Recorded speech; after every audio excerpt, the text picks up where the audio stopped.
فرض واجب ہو جائے اس کو ادا کیا جائے. اور ہمارے دیوبندی بریلوی بھائی جو ہیں احناف کے نزدیک وقت ہو بھی جائے تو اس کو مؤخر کر کے کچھ وقت کے اندر داخل ہو کے کچھ تاخیر سے اذان دی جائے. ان کے نزدیک جب ہمارا وقت شروع ہوتا ہے اس وقت نماز ظہر کا مثال دے رہا ہوں, وقت ہی نہیں شروع ہوا, اور آپ اہل حدیث کو یہ بات پہ مجبور کریں گے کہ وہ اس وقت نماز ادا کریں جس کو وہ خلاف سنت سمجھتے ہیں. مجھے ایک بات بتلائیے, آپ یہ بیان بھی دیتے ہیں جی اہل حدیث نے تائید کر دی, دیوبند نے تائید کر دی. یہ بات یاد رکھیے گا, جس طرح مولانا فضل الرحمان, مولانا حنیف جلندری, مولانا احمد لدھیانوی, اگر آپ ان کو مائنس کر کے یہ سمجھتے ہیں کہ دیوبند مکتبہ فکر کی تائید آ گئی ہے تو آپ کی ہم خیالی ہے. بعین اسی طرح چند سرکاری اور درباری مولویوں کو جو آپ کے تنہا یافتہ ہیں ان کو اپنے ساتھ بٹھا کے آپ سمجھتے ہیں یہ اہل حدیث کی تائید آ گئی ہے.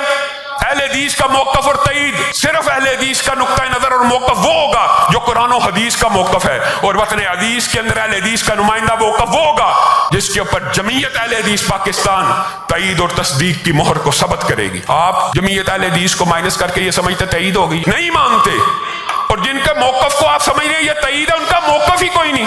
بھائی سرکاری اور درباری مولویوں کا بھی کوئی موقف ہوتا ہے, ان کو تو تھمایا جاتا ہے بھائی آپ نے یہ موقف پیش کرنا, ان کا کیا موقف ہے؟ ان کا کوئی موقف نہیں ہے. نظام صلاۃ کی جو اصل روح ہے وہ یہ ہے کہ نماز قائم ہو, اور وقت کا جو تنوع ہے وہ مفید ہے ایک امت کے لیے.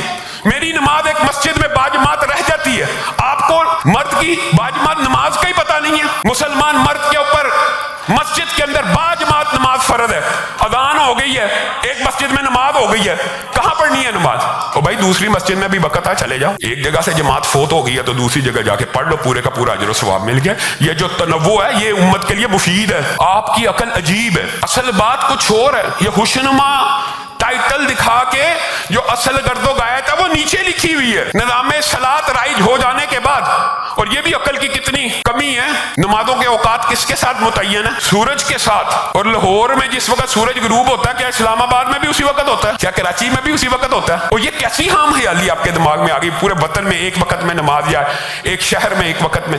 یہ مطلوب ہی نہیں ہے شریعت کو, یہ شریعت کا مقصود ہی نہیں ہے. اور جس کو آپ اتحاد سمجھتے ہیں وہ آپ افتراق کی بنیادیں اور بیج بو رہے ہیں. سب سے پہلے اہل تشیع کو منائیں کہ جس وقت اہل سنت مغرب پڑھتے اذان دیں گے, اور یہ اسلام کے بنیادی حقوق کے خلاف ہے, آئین پاکستان کے خلاف ہے. عبادت کا حق ہر شخص کو اس کی مرضی کے مطابق, اس کی وقت کے مطابق اختیار ہے. اس علاقے یہ بازار کی مسجد ہے, اس کو اختیار ہے یہ عشاء جلدی پڑھ کے گھر چلا جائے. یہ کالونی کی مسجد ہے, اس کو اختیار ہے کہ لوگوں نے کاروبار اور تجارت سے آنا, یہاں پہ تاخیر کر کے عشاء کی اذان ہوگی. یہ کمیونٹی نے خود فیصلہ کرنا ہے, یہ کمیونٹی کا فیصلہ ہے. اور اس میں کوئی آج تک بتائیے, اچھا یہ نا کہ کوسلے ہوتے ہیں, یہ لوگوں کو ایسے پیش کیا جاتا ہے جیسے اس وجہ سے امت میں نماز کی اوقات کی وجہ سے امت میں کوئی اختلاف ہے. کوئی اختلاف ہے ہی نہیں سرے سے. اس کو مجتمع کرنا ہے, اس کے اوپر اتفاق پیدا کرنا ہے جہاں پہ اختلاف ہے ہی نہیں ہے.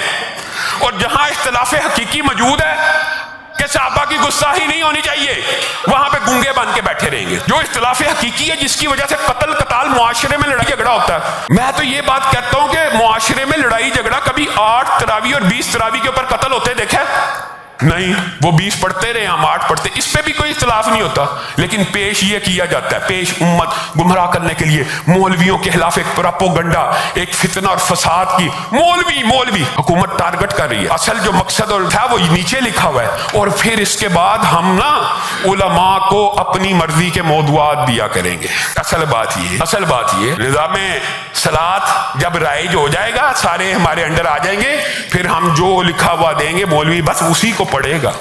حکومت اور سرکار کے خلاف زبان سے کبھی بات نہ نکل جائے مولوی کی, اس کا وظیفہ بھی بند ہو جائے گا. کل یہ بھی آ گیا اخباروں کے اندر, CTD کے اندر نام دیے جائیں گے جو مولوی, اور بھائی مولوی کا کام ہی غلط بات کو ٹوکنا. مجھے بات بتائیے, خلیفہ راشد ہیں حضرت عمر, اور امت کی مصلحت کے لیے جو حقیقی مسئلہ, آپ نے تو ایک ایسے مسئلے کو چھیڑا ہے جو ایگزسٹ ہی نہیں کرتا, جس کی وجہ سے کوئی معاشرے میں انتشار ہی نہیں ہے, بلکہ خوبصورتی ہے.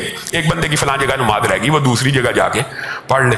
حضرت عمر نے ایکچوئل مسئلے کو جب دیکھا نوجوانوں کی شادیاں نہیں ہو رہی تو خطبہ دے دیا, لا تغالوا فی مہور النساء, اللہ کے بندے ڈر جاؤ, اللہ کے بندے ڈر جاؤ, اپنی عورتوں کے جو مہر ہیں ان کو اتنا نہ بڑھاؤ, عورتیں اپنے مہروں کو کم کریں. میں عمر ہوں, آرڈیننس ہے, خلیفہ راشد ہے.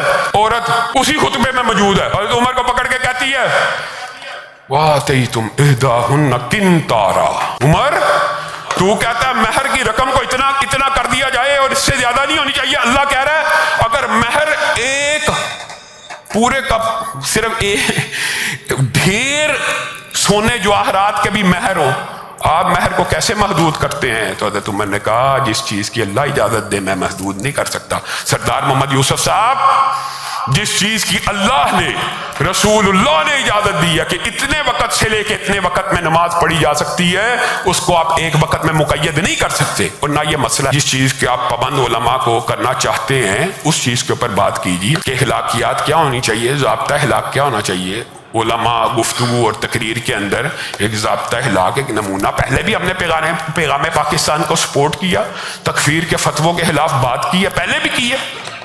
اس طرح کے ضابطہ اخلاق کو قبول کرنا الگ بات ہے، لیکن اگر آپ اس طرح کی باتیں پابند کریں گے اور ہمیں مجبور کریں گے تو ہم ان باتوں کو نہیں مانتے۔